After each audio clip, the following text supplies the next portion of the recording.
Penawaran itu adalah jumlah barang atau jasa yang tersedia dan siap ditawarkan oleh produsen pada tingkat harga tertentu dan dalam jangka waktu tertentu. Simpelnya, penawaran adalah rencana si penjual buat ngejual barangnya seperti penjual bakso, terus produsen coffee shop, dan kalau buat jasa itu seperti laundry, terus fotografer. Nah, penawaran itu juga ada hukumnya kok. Hukumnya juga simpel, kayak hubungan lo sama doi. Kalau harganya naik, jumlah barang yang ditawarkan juga naik. Sebaliknya, kalau harganya turun, jumlah barang yang ditawarkan juga turun. Gampang kan? Baiklah, mari kita masuk ke faktor-faktor yang mempengaruhi penawaran. Nah, penawaran itu nggak cuma dipengaruhi harga doang loh.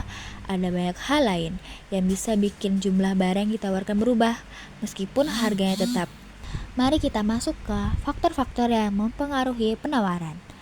Nah, penawaran itu nggak cuma dipengaruhi harga doang loh. Ada banyak hal lain yang bisa bikin jumlah barang yang ditawarkan berubah, meskipun harganya tetap. Faktor-faktornya yaitu yang pertama, ada biaya produksi. Kedua, kemajuan teknologi. Ketiga, jumlah penjual. Keempat, ekspektasi penjual. Dan yang terakhir yaitu kebijakan pemerintah.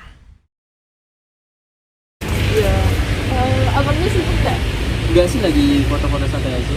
Oh, nah gini, sebelumnya nama abang siapa? Nama saya Rian. Oh, Rian. Nah, Bang Rian nih, saya boleh izin wawancara nggak? Boleh. Nah, sebelumnya kan saya mau nanya, ini abang pekerjaannya apa ya? Saya sebagai fotografer. Oh, fotografer. Nah, jasa foto apa aja sih yang abang tawarkan biasanya? Biasanya sih saya lebih ke wedding ya. Nah, wedding kan pasarnya juga luas, jadi saya ngambil peluang ke situ.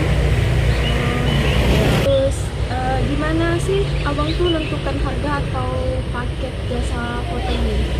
Untuk nentuin paket ini tergantung ke banyak fotonya. Misal fotonya mereka minta banyak yang diedit tuh mungkin harganya lebih tinggi, sedangkan kalau misalnya dia minta yang sedikit itu harganya lebih murah.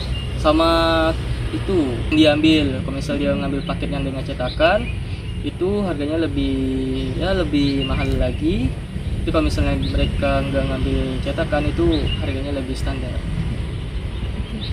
Bedaan harga atau paket untuk acara tertentu gitu? Pakai sih nggak ada sih, cuman cuman itu aja. So, kalau misalnya ada promo aja saya bikin paket baru itu aja sih.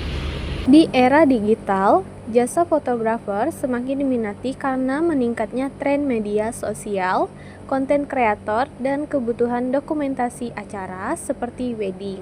Nah, penetapan harga jasa fotografi dipengaruhi oleh faktor seperti tingkat editing, pilihan paket layanan, dan tambahan cetakan foto.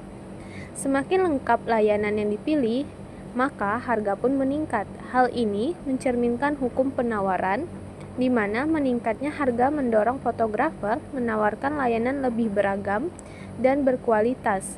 Faktor utama yang mempengaruhi penawaran jasa ini adalah biaya produksi, teknologi dan peralatan, persaingan pasar, dan permintaan pasar. Jadi, kesimpulannya adalah penawaran adalah rencana penjual untuk menawarkan barang atau jasa pada harga dan waktu tertentu.